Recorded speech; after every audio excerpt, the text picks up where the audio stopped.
Hello दोस्तों। तो आज हम समझेंगे थर्मल स्ट्रेसेस के बारे में। स्ट्रेंथ ऑफ मटेरियल के ऊपर सारी वीडियोस अगर आप देखना चाहते हैं तो नंबर 1 वीडियो से स्टार्ट करें, तभी आपको मजा आएगा। तो यहाँ पे हम समझेंगे थर्मल स्ट्रेस क्या होता है। देखिए वर्ड क्या है थर्मल। अब थर्मल का मतलब क्या है? थर्मल का मतलब होता है टेम्परेचर से रिलेटेड। थर्मल जब भी आपको वर्ड आ जाए ना, तो आपको एक चीज पता होनी चाहिए, ये टेम्परेचर से रिलेटेड है। देखिए हमारे हर एक मटेरियल के ऊपर, दुनिया में जो भी मटेरियल आप यूज कर रहे हो, सबके ऊपर टेम्परेचर का असर पड़ता है। अब आप कहोगे सर कौन सी बॉडी, जैसे कि लोहा है, एल्यूमिनियम है, ऐसे नहीं। हर एक बॉडी मतलब हर एक चीज, चाहे वो गैस हो, लिक्विड हो, चाहे सॉलिड हो, चाहे आप हो। गर्मियों में कैसे फैल के बैठते हो, सर्दियों में ऐसे ठंड लग रही है यार, ऐसे करते हैं। क्यों करते हैं? ये थर्मल टेम्परेचर के कारण। अब ये जो टेम्परेचर है वो इफेक्ट डालता है। जब किसी चीज को गर्म करते हैं तो वो फैलने की ट्राई करती है, बाहर जाने की ट्राई करती है, और जब वो ठंडी होती है तो अंदर जाने की ट्राई करती है। उसको होता है कि मुझे पास आना है, जैसे कि हम करते हैं वैसे के वैसे। अब इसमें क्या अलग आ जाएगा? इसमें हमारे पास दिक्कत क्या है, देखो। अब हमें समझना है, यहाँ पे थोड़ा सा इसकी लाइट चेंज कर दूं, नहीं तो ये ज्यादा अजीब सा दिखता है।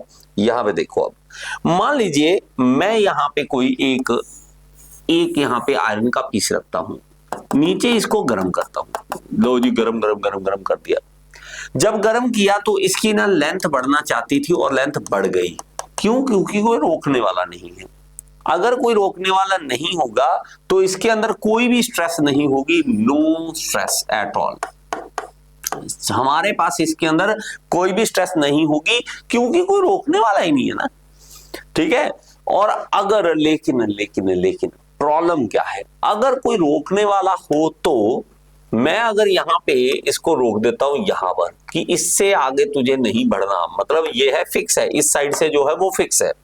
अगर मैं दूसरी साइड से भी कहता हूं, यहां से भी अगर मैं फिक्स कर दूं, अगर मैं यहां पे भी एक बनाता हूं कि ये लो भाई साहब, इसको भी मैंने फिक्स कर दिया, ये लो, ये मैंने फिक्स कर दिया। समझे बात को?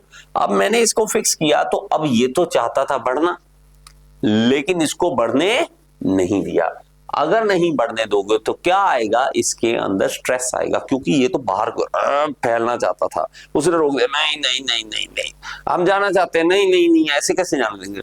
वो अंदर को धक्का हो गया एक्चुअली। वो बढ़ना कहाँ चाहता है? बढ़ना चाहता है बाहर की ओर। बात समझ रहे हो? बढ़ना चाहता है बाहर की ओर, रोक दिया नहीं, तो अंदर स्ट्रेसेस डेवलप। ये जो स्ट्रेसेस डेवलप हुई, इसको थर्मल स्ट्रेस बोलते हैं। क्या बोलते हैं? Thermal stress. अब आप कहोगे सर अगर हमें पता ही है कि अगर स्ट्रेसेस पैदा होंगी तो हम क्यों रोके? शाबाश, यही हमने पढ़ना है। इंजीनियरिंग में यही सबसे मेन मोटिव होता है। क्या? कि हम रोकना चाहते हैं, हम चाहते हैं कि स्ट्रेसेस ना हो, हम स्ट्रेसेस को रोकना चाहते हैं। इसीलिए हमने क्या किया हुआ है, अगर आप इसमें देखोगे, मैं इसमें एक चीज दिखाता हूं, ये देखो, ये आपको क्लियर है? रेलवे लाइन में हमेशा ना गैप होता है, लाइंस में हमेशा गैप होगा। क्यों होगा? थर्मल स्ट्रेसेस पैदा ना हो इसलिए। आपने ओवरब्रिज, ये ब्रिज आप देखते हो कि फ्लाईओवर है, जैसे वहां पे आप जाते हो तो टक टक टक आवाज आती है, वो गैप होता है ना एक ब्रिज के पीछे, आपने देखा होगा। एक बार कमेंट बॉक्स में जरूर बताना ये देखा या नहीं। जब आप देखते हो उनमें गैप है, वो क्यों है? ताकि अगर वो बढ़ जाए लेकिन एक दूसरे से टकराए ना। लेकिन अगर आप इसको रोकने, मतलब अगर आप ना रोको, मतलब अगर समझो, मैं बात को समझा, दोबारा मैं बोलता हूं, अगर आप ऐसा गैप ना दो तो क्या हो जाएगा? तो ये होगा आपकी लाइन ही टेढ़ी हो सकती है। आप अगर प्रॉपर गैप ना दोगे, उसको बढ़ने का मौका ना दोगे। इसी थोड़ा सा मैं आपको एग्जांपल देता हूं, आप थोड़ा सा इमोशनल टच हो जाओगे इससे। जैसे कि अंग्रेज होते हैं ना, बच्चा जैसे मान लो 16 साल का हुआ, 18 साल का हुआ, अगर वो बढ़ना चाहता है, जा कोई नहीं, फ्रीली एक्सपैंड हो, कोई दिक्कत नहीं, फ्रीली एक्सपैंड हो, आपके ऊपर कोई स्ट्रेसेस नहीं। अंग्रेजों, तभी तो अंग्रेजों मस्त, ये कोई स्ट्रेस नहीं। यहाँ हमारे ये नहीं करना, वो नहीं करना, वो नहीं करना, ये नहीं करना, यहाँ नहीं जाना, वहां जाना, वहां जाना, यहाँ नहीं जाना, गिर जाएगा, मर जाएगा, ऊपर से मत फिक्र, ये मत कर, वो मत कर, ऐसे करते करते करते मैं कुछ भी नहीं करता यार। तो स्ट्रेसेस ये होता है। अब हम अगर और ज्यादा इसको समझे तो इसकी डेफिनेशन की ओर बढ़ते हैं, क्योंकि कुछ बच्चे हैं डेफिनेशन बहुत पूछते हैं। डेफिनेशन देखिए, thermal stress is the internal mechanical stress, वो इंटरनल मैकेनिकल स्ट्रेस है इंक्लूडिंग इन द मटेरियल, वो मटेरियल के अंदर होती है। व्हेन इट्स एक्सपेंशन और कॉन्ट्रैक्शन, जब इसकी एक्सपेंशन और contraction caused by temperature changes, temperature change होता है तब वो उसमें जब बढ़ती है टेम्परेचर चेंजेस आते हैं, इज रिस्ट्रिक्टेड, वो रिस्ट्रिक्ट किया जाए। दोबारा सुनो, thermal stress is internal mechanical stress, वो स्ट्रेस है, वो मटेरियल के अंदर स्ट्रेस है व्हेन इट्स एक्सपेंशन और contraction caused by temperature change is restricted, अगर उसे रोका जाए तो। It occurs when the object cannot move freely while heating or cooling, leading to potential deformation, cracking और failure। तो हमें भाई साहब कहता है कि अगर आप इसको फ्रीली एक्सपैंड नहीं होने दोगे तो वहां पे क्रैक भी आ सकते हैं, डीफॉर्म हो सकता है, तो प्रॉब्लम क्रिएट हो सकती है।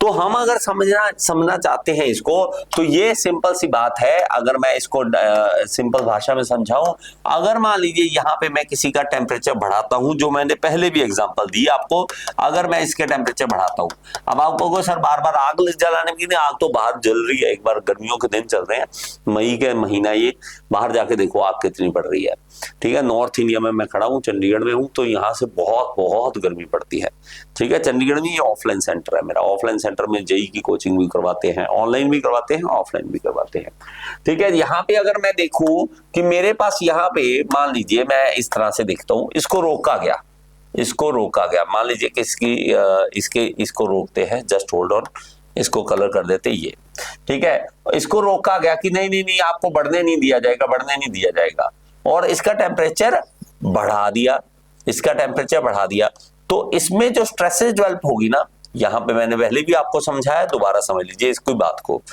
अब इसमें जो स्ट्रेसेस डेवलप होंगी वो एक्चुअली कंप्रेसिव होंगी, क्योंकि जाता था बढ़ना, रोका गया अंदर की ओर, कंप्रेसिव स्ट्रेस। तो ये कौन सी होगी? कंप्रेसिव। अगर आपको पूछे कि मैं अगर टेम्परेचर बढ़ाऊं और उसको रोकूं, लगता तो ये है ना कि बाहर की ओर जा रहा है, लेकिन भाई स्ट्रेस तो अंदर की ओर है ना, आप उसको इस तरह से रोक रहे हो, इस तरह से स्ट्रेसेस डेवलप कर रहे हो, तो स्ट्रेसेस आएंगे उसके अंदर। अब दूसरा, अगर मैं कहूं नहीं नहीं नहीं मैं सर इसको ना ठंडा कर रहा हूं, ये क्या, इसको लिख लेना, पूरा डायग्राम बना के प्रॉपर तरीके से आप लिख लेना कि व्हेन हीटिंग, इसको लिख देना, कहीं आप लिखो ना, हीटिंग, जब आप हीटिंग करते हो तब, व्हेन कूलिंग, जब आप कूल करे हो किसी चीज को, व्हेन कूलिंग, जब आप कूलिंग करो।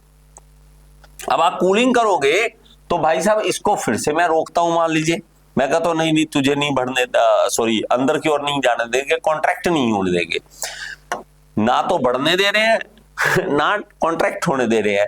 जब वो कॉन्ट्रैक्ट होके अंदर की ओर जाने लगेगा, मैं उसको पकड़ लूंगा, ऐसे समझ लो, इसको फिक्स रखा हुआ है, ऐसे फिक्स, इसके साथ फिक्स कर दिया।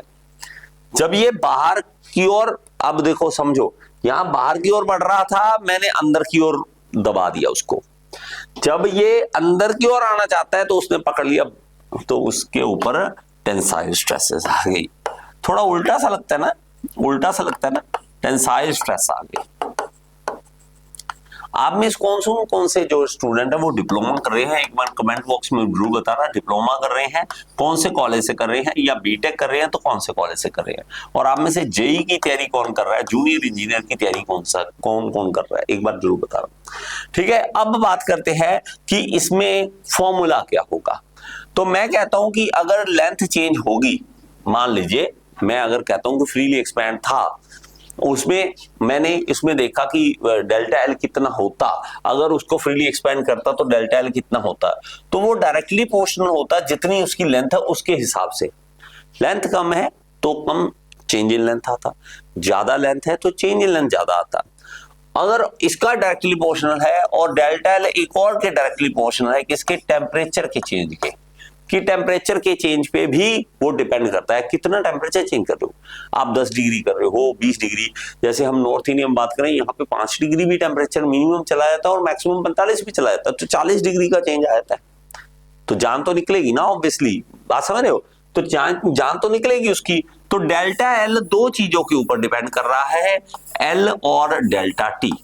जब ये डायरेक्टली प्रोपोर्शनल का साइन हटेगा तो यहाँ पे कांस्टेंट आएगा जिसको अल्फा कहते हैं, अल्फा एल डेल्टा टी। तो ये फॉर्मूला हमारे पास बन जाता है। इसको लिख लीजिए प्लीज, ये अल्फा एल डेल्टा टी। तो ये चेंज इन लेंथ आया है। अगर आपको कोई भी पूछे थर्मल स्ट्रेसेस में अल्फा एल डेल्टा टी, आपने बोल देना है डेल्टा एल का फॉर्मूला बोल देना है।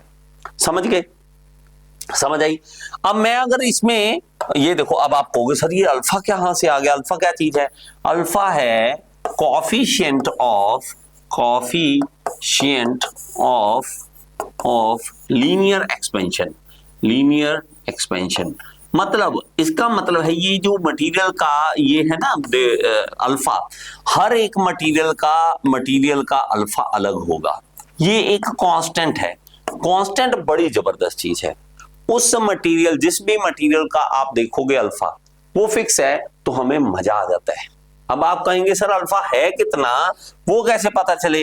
तो हम क्या करेंगे, इसके यहां पे चलते हैं, यहां पे आगे मैं आपको वैल्यूज दिखाता हूं। ये देखो, ये अल्फा की वैल्यूज है। अगर आप यहां पे देखोगे तो मटेरियल है एल्यूमिनियम, उसकी अल्फा है 23। कितना है? 23। कंक्रीट की 12 है, डायमंड की 1 है। टेम्परेचर देखो, इसीलिए कहेंगे डायमंड के ऊपर बहुत कम इफेक्ट है टेम्परेचर का, यहां पे बहुत ज्यादा है। और वाटर में देखो कितना ज्यादा है, तो जैसे जैसे अल्फा की वैल्यू बढ़ रही है हमारे पास जो है कोएफिशिएंट ऑफ लीनियर एक्सपेंशन जो है वो बढ़ता जा रहा है। अगर मैं और एक पिक्चर आपको दिखाऊं तो यहाँ पे एक पिक्चर देखना, आपको ज्यादा समझ आ जाएगा। ठीक है, यहाँ पे देखना। अब मेरे पास यहाँ पे लेड है, टिन है, ब्रास है, कंक्रीट है, स्टील है, वुड है, प्लेट, ग्लास है, पोर्सिलिन है। सब में देखो अलग अलग, ये देखो टेम्परेचर अगर सेम चेंज, देखो increase in length with temperature change, तो ये अपने पास कितना इंक्रीज इन इंचेस आ रही है। देखो increase in inches common temperature rise of 100 degree centigrade. 100 degree centigrade का अगर टेम्परेचर राइज करें तो हमारे पास कितना चेंजेस आता है इंचेस में। देखो लेड का देखो कितने चेंज आता है, टिन का देखो कितना, क्योंकि सबका अल्फा अलग है, सबकी अल्फा की वैल्यू अलग है। तो हमें एक वैल्यू अल्फा जो है वो फिक्स मिल जाती है। तो आपको ये अल्फा फिक्स मिल जाएगा। समझ आ रही है या नहीं? बताओ यार, इस चीज बताया करो, कमेंट बॉक्स में जरूर बताया करो। आपका जो प्यार है, आपको लगता होगा कि छोटे से कमेंट से क्या होता है, बहुत कुछ होता है। एक छोटे से सब्सक्राइब से क्या होता है, बहुत कुछ होता है। हम जैसे यूट्यूबर जो एक रूम में पढ़ा रहे हैं, एक अकेले हैं, हम कोई कंपनी, बहुत बड़ी कंपनी नहीं चला रहे जिनका करोड़ों का टर्नओवर है। हम जैसे जो है यूट्यूबर आपके प्यार से ही चल रहे हैं। आप सब्सक्राइब करते हैं, आप कमेंट करते हैं, बड़ा मजा आता है देखकर कि हाँ यार कितना प्यार मिल रहा है हमें। आपको सपोर्ट तभी हम कर सकते हैं जब आप हमें सपोर्ट करेंगे। ठीक है, तो यहाँ पे आगे चलते हैं। अब मेरे पास क्या आया, अल्फा एल डेल्टा टी। अगर मुझे स्ट्रेन निकालना है तो स्ट्रेन होता क्या है, डेल्टा एल बाई एल होता है, change in length upon regional length. मैं ऊपर लिखता हूं अल्फा एल डेल्टा टी और नीचे भी एल लिखता हूं, तो एल से एल कैंसल आउट हो जाएगा। तो स्ट्रेन क्या आ जाएगा, सिर्फ अल्फा डेल्टा टी। लेकिन अभी तो थर्मल स्ट्रेस तो निकला ही नहीं, अभी भी नहीं निकला। अब आप में देखो, जिन्होंने स्टार्टिंग बातें नहीं समझी आगे भी नहीं समझ आएगा आपको। अगर आपने समझना है तो पूरा देखो, वीडियोस को पूरा देखो।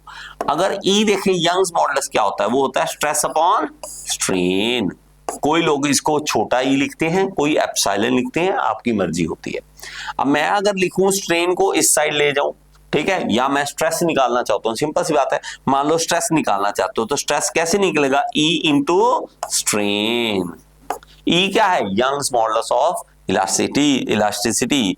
अगर मैं कहूं कि स्ट्रेन क्या है, अल्फा डेल्टा टी, तो मैं कहूंगा स्ट्रेस क्या आ गया, ई अल्फा डेल्टा टी। या कुछ बुक ऐसे भी लिख देती हैं, एक ही बात है, आगे पीछे इधर उधर कर, अल्फा ई डेल्टा टी। स्ट्रेस, तो इससे आपको स्ट्रेसेस की वैल्यू मिल जाएंगी, जो स्ट्रेस होगी न्यूटन पर एमएम स्क्वायर पर मीटर स्क्वायर, जैसे आप निकालना चाहें वो हमारे पास स्ट्रेसेस निकल जाएंगी। बात थोड़ी समझ आई? ये होती है थर्मल स्ट्रेसेस। समझ आया है या नहीं जरूर बताओ। और आप में से जो भी मेरे साथ तैयारी करना चाहता है तो वो all in one easy course को ज्वाइन कर लीजिए। जूनियर इंजीनियर एग्जाम हो, डिप्लोमा कर रहे हो, रेलवे करना चाहते हो, कुछ भी एग्जाम, इसमें आपकी नॉलेज काम करती है। आपकी नॉलेज मैकेनिकल इंजीनियरिंग की अगर आप लेना चाहते हैं तो इस कोर्सेज में आइए, सारे के सारे सब्जेक्ट्स आपको मिल जाएंगे बिना किसी ऐड के, विद पीडीएफ नोट्स, सारा कुछ आपको मिलेगा। ओके, चलिए, थैंक यू सो मच। और सब्सक्राइब का बटन तो मुझे लगता है आपने दबा दिया होगा। Thank you so much.